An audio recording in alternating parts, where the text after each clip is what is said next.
Assalamualaikum warahmatullahi wabarakatuh. Selamat berjumpa kembali. Semoga kita semua senantiasa dalam lindungan Allah Subhanahu wa taala, Tuhan yang Maha Esa. Amin. Materi kita yaitu peluang. Pada part 6 ini kita masih membahas peluang suatu kejadian. Nah, di part 5 itu kita sudah bahas terkait kejadian dan ruang sampel. Nah, tujuan pembelajaran yaitu menentukan peluang suatu kejadian. Jadi di poin 2 ini peluang suatu kejadian, kita akan membahas tentang definisi, kisaran nilai peluang, kemudian komplement suatu kejadian dan frekuensi harapan. Baik, kita masuk di definisi.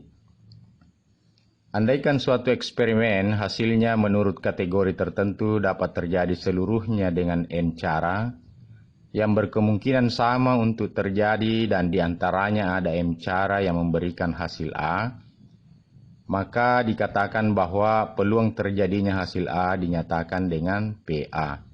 Jadi PA ini adalah peluang terjadinya hasil A. Sehingga bisa dituliskan M dibagi N, di mana M tadi ini adalah kemungkinan yang terjadi ada M cara, dan N ini adalah kategori tertentu yang terjadi secara keseluruhan. Sehingga rumus peluang yang diberikan bisa kita tuliskan PA atau peluang terjadinya hasil A sama dengan banyak kejadian pada A dibagi banyak kejadian secara keseluruhan. Nah, NA ini nanti akan kita ingat lagi materi kita di kaidah pencacahan. Tentu bisa kita libatkan nanti kasus-kasus yang diberikan. Nah, baik, kita lanjutkan. Sebagai contoh, sebuah dadu dilambungkan sekali. Tentukan peluang yang muncul bilangan genap. Nah, kita perhatikan ada satu dadu ya, sebuah dadu dilambungkan sekali. Nah, kemudian yang ditanyakan peluang yang muncul bilangan genap. Baik. Nah, tentu sampelnya jadi satu dadu tadi itu 1, 2, 3, 4, 5, 6. Banyaknya ini sampel sama dengan 6. Kemudian kita misalkan A ini adalah kejadian muncul bilangan genap dari dadu yang dimaksud ya, yaitu 2, 4, 6. Nah, berapa banyak anggota kejadian ini? Yaitu 3. Sehingga dalam rumus PA sama dengan NA dibagi NS. Jadi NA-nya tadi ada 3. Sama dengan 3/6, NS-nya sama dengan 6. Nah, ini bisa kita sederhanakan, yaitu 1/2. Jadi peluang yang muncul bilangan genap pada sebuah dadu yang dilambungkan sekali adalah 1/2. Berikutnya di poin B yaitu tentang kisaran nilai peluang.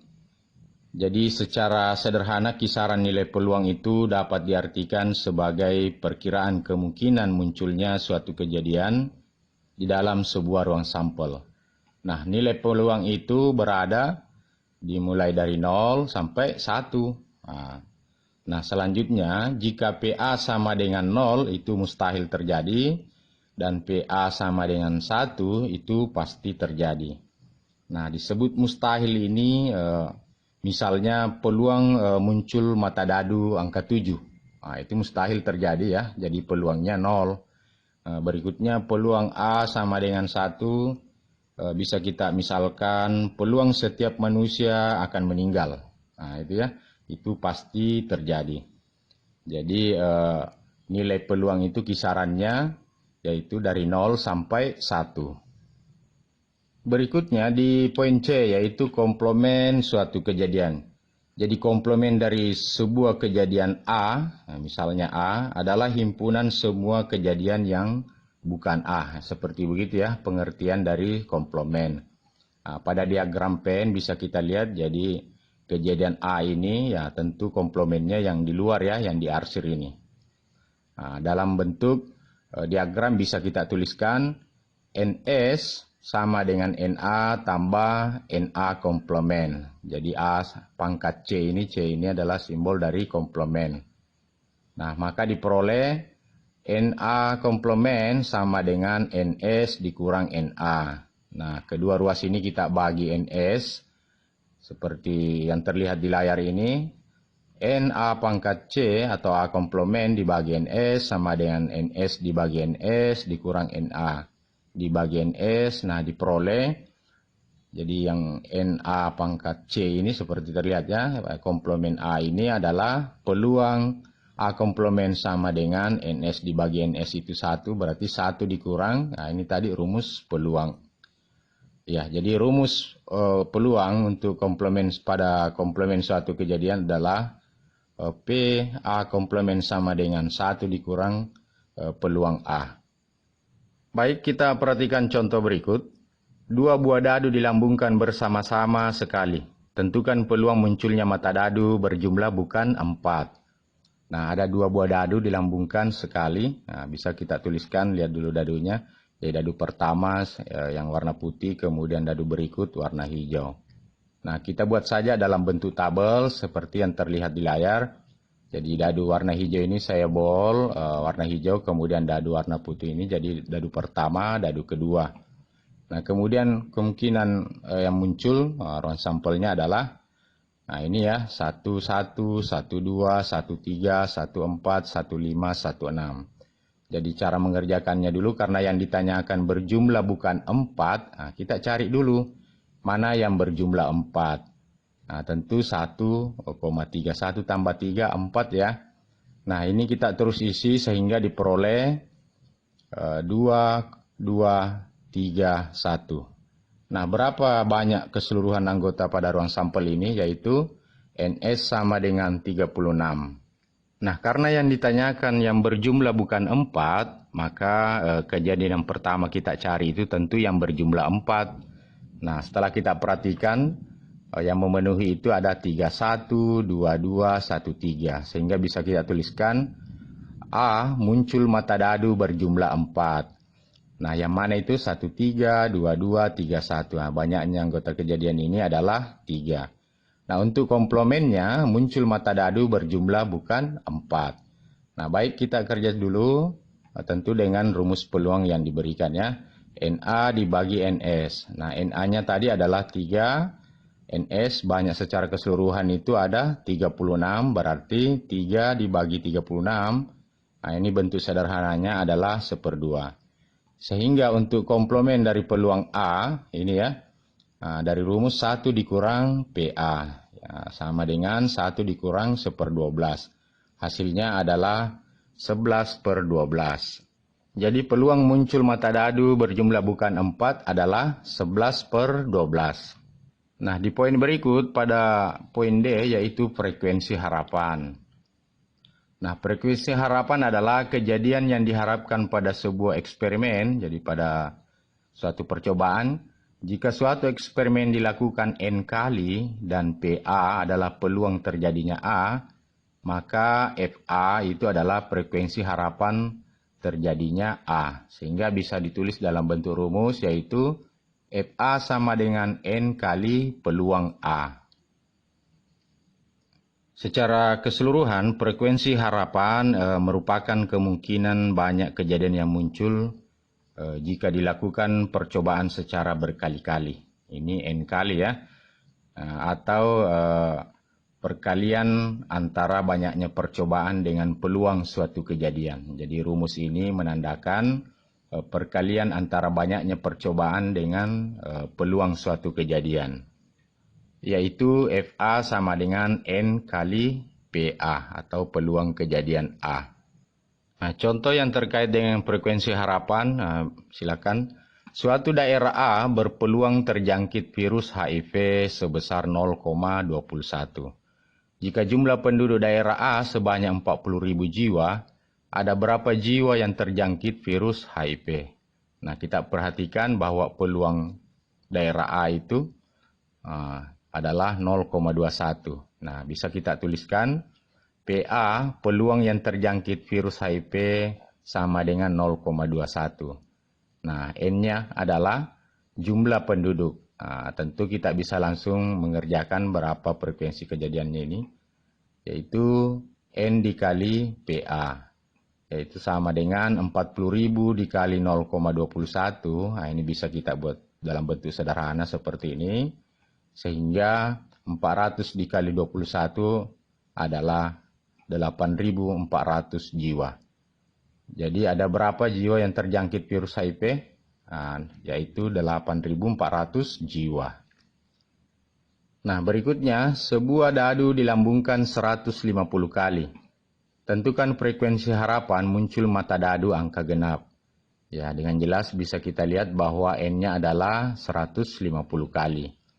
Nah, kemudian frekuensi harapan muncul mata dadu angka genap. Jadi ada sebuah dadu. Nah, tentu kita sudah mengerti. Ruang sampelnya adalah 1, 2, 3, 4, 5, 6. Dan banyaknya anggotanya ini adalah 6. Sehingga bisa kita tulis bahwa A adalah kejadian muncul mata dadu genap. Nah, mata dadu genap itu adalah 2, 4, 6. Jadi banyak anggotanya yaitu 3. Nah, bisa kita tuliskan rumus peluang sama dengan NA dibagi NS. NA-nya tadi adalah 3 dan NS-nya adalah 6. Berarti 3 per 6. Nah, bentuk sederhananya adalah 1/2. Sehingga bisa kita tuliskan frekuensi harapannya adalah FA sama dengan N dikali peluang kejadian pada A. Yaitu 150 dikali 1/2. Hasilnya adalah 75. Nah, jadi frekuensi muncul mata dadu genap adalah 75. Baik, kita masuk beberapa permasalahan, yaitu soal-soal terkait problem solving. Yang pertama, dari 6 pria dan 4 wanita akan dipilih 3 orang secara acak untuk keperluan responden. Nah, berapa peluang terpilih ketiganya wanita? Nah, yang perlu kita perhatikan ada berapa NS-nya di sini? Ya, saya kira jelas ya. Dan kemudian kejadian ini terjadi secara acak. Nah, ini menandakan bahwa urutan tidak diperhatikan. Berarti tentu kita akan menggunakan kombinasi. Nah, seperti apa penyelesaiannya? Ya, kita tulis dulu A, kejadian terpilihnya 3 wanita. Sehingga bisa kita tulis peluang A sama dengan NA dibagi NS. Nah, untuk NA itu karena terpilihnya 3 wanita berarti 3 dari jumlah wanita tadi secara keseluruhan adalah 4 ya. 3 dari 4. Selanjutnya untuk NS, karena yang ditanya berapa peluang terpilih ketiganya wanita. Nah, dari secara keseluruhan ya. Berarti NS-nya sama dengan 3 dari 6 pria dan 4 wanita berarti 3 dari 10. Sehingga bisa kita tuliskan kombinasi 3 dari 4 dibagi kombinasi 3 dari 10. Nah, 3 dari 4, masih ingat kan materi kita di kombinasi? Bagaimana rumusnya? Tentu N faktorial dibagi N kurang R faktorial dikali R faktorial. Sehingga diperoleh 4 faktorial dibagi 4 kurang 3 faktorial kali 3 faktorial. Hasilnya adalah 4 faktorial dibagi 1 faktorial 4 kurang 3 dikali 3 faktorial. Nah, hasilnya kita peroleh sama dengan 4. Jadi banyaknya kejadian pada terpilihnya 3 wanita ini tadi adalah 4. Selanjutnya kita sederhanakan kombinasi 3 dari 10 itu diperoleh 10 faktorial dibagi 10 kurang 3 faktorial dikali 3 faktorial. Nah, bentuk sederhananya 10 dikali 9 dikali 8 kali 7 faktorial dibagi 7 faktorial. Nah, 3 faktorial ini artinya 3 kali 2 kali 1. Nah, ini bisa kita sederhanakan ya. 7 faktorial dibagi 7 faktorial, jadi kita coret selanjutnya. Nah, bisa juga 9 dibagi 3 itu adalah 3. Dan juga berikutnya 8 dibagi 2 itu adalah 4. Sehingga bisa kita tuliskan 10 dikali 3 dikali 4 sama dengan 120. Nah, hasil NA ini dengan NS ini tadi kita tinggal masukkan di rumus kita ini. Jadi hasilnya adalah 4 dibagi 120. Nah, ini bisa kita sederhanakan menjadi 1/30. Jadi peluang terpilihnya peluang terpilih ketiganya wanita adalah 1/30. Nah, yang kedua, sebuah kantong berisi 4 kelereng merah, 2 kelereng biru dan 3 kelereng hijau. Sebuah kelereng diambil secara acak. Berapa peluang mendapatkan kelereng berwarna A, biru, poin B, merah, C, bukan hijau. Nah, kita perhatikan soal ini karena pengambilannya secara acak. Berarti urutan tidak diperhatikan. Nah, ini memenuhi kombinasi juga ya. Nah, sehingga bisa kita tuliskan yang pertama itu peluang mendapatkan kelereng berwarna biru. Nah, tadi disebutkan berapa? Ada 2 kelereng biru ya. Sehingga kita tuliskan rumus umumnya ini. Nah, untuk kita misalkan A ini peristiwa terambilnya 1 kelereng berwarna biru ya. Nah, tentu kombinasinya 1 dari 2 untuk Na. Sehingga bisa kita tuliskan kombinasi 1 dari 2, jadi jumlah keseluruhan kelereng ada berapa? Nah, 4 warna merah, 2 warna biru, tambah 3 kelereng warna hijau. Jumlah keseluruhan ada 9 ya. Jadi NS-nya 1 dari 9. Nah, dari sini kita peroleh dengan menggunakan rumus kombinasi. Ya, bagi yang lupa silahkan dilihat video kami yang sebelumnya yang ada di part 3 itu tentang peluang. Hasilnya adalah 2/9. Nah, untuk poin B, berapa peluang untuk mendapatkan kelereng berwarna merah? Nah, di soal tadi ada berapa kelereng warna merah? Ada 4 ya. Sehingga bisa juga kita tuliskan, ya kita misalkan B tadi sudah A ya. Kita misalkan B ini adalah peristiwa terambilnya 1 kelereng warna merah. Nah, dengan cara yang sama kita peroleh kombinasi 1 dari 4. Nah, ini ada 4 kelereng warna merah ya. Dibagi kombinasi 1 dari 9. Nah, hasilnya adalah 4/9. Nah, untuk poin C, peristiwa terambilnya kelereng bukan hijau. Nah, yang pertama kita cari itu yang kelereng yang berwarna hijau. Nah, ada berapa kelereng berwarna hijau? Ada 3 ya, berarti dengan cara yang sama tadi. Nah, kita misalkan lagi peluang C, PC gitu ya. Ya, PC 1 dari 3 dibagi 1, kombinasi 1 dari 9. Sehingga peluang yang terambil warna hijau adalah 3/9 atau 1/3 ya. Ya. Nah, untuk yang bukan warna hijau, nah ini adalah komplement yang dimaksud. Nah, rumus yang diberikan yaitu 1 dikurang peluang kejadian C. Nah, hasilnya adalah 1 dikurang 3/9 itu adalah 6/9. Nah, hasilnya ini adalah 2/3. Sehingga bisa kita jawab bahwa peluang untuk mendapatkan kelereng berwarna biru, ya, ada berapa tadi? Kemudian berwarna merah, 4/9. Dan yang bukan warna hijau adalah 2/3. Nah, di soal ketiga tentang soal problem solving bisa kita lihat dalam sebuah kotak berisi 7 kelereng merah dan 5 kelereng biru. Dari kotak itu diambil 3 kelereng sekaligus secara acak. Tentukan peluang terambil sekurang-kurangnya 1 kelereng biru.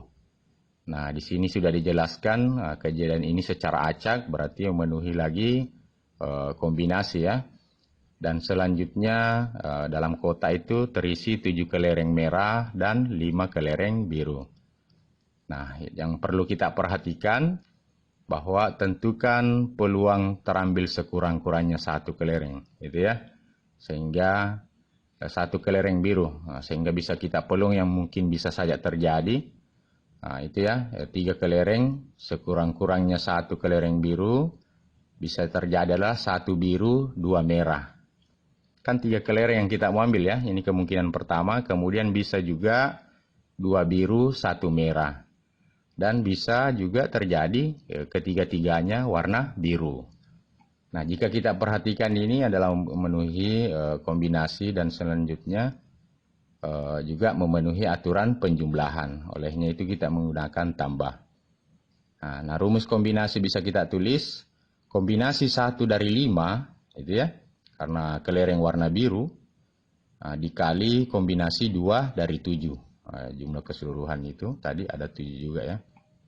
Tambah 2 dari 5 kali 1 dari 7, tambah kombinasi 3 dari 5. Dibagi, karena kelereng yang kita ambil adalah 3 sekaligus, jumlah kelereng keseluruhan itu 7 merah dan 5 biru berarti adalah 12. Sehingga kombinasinya adalah 3 dari 12. Nah, dari hasil ini kita peroleh kombinasi 1 dari 5 adalah 5, kombinasi 2 dari 7 adalah 21, ditambah kombinasi 2 dari 5 adalah 10, kombinasi 1 dari 7 adalah 7, tambah kombinasi 3 dari 5 adalah 10. Nah, kombinasi 3 dari 12 adalah 220. Nah, ini kita sederhanakan saja. 5 kali 21 10 dikali 7 tambah 10 dibagi 220. Sehingga kita peroleh 185 dibagi 220. Nah, itu sama dengan 37/44. Jadi peluang terambil sekurang-kurangnya satu kelereng berwarna biru adalah 37/44. Nah, demikian pembelajaran kita terkait peluang suatu kejadian. Semoga pembelajaran ini bisa dimengerti dan bermanfaat. Terima kasih, sekian. Assalamualaikum warahmatullahi wabarakatuh.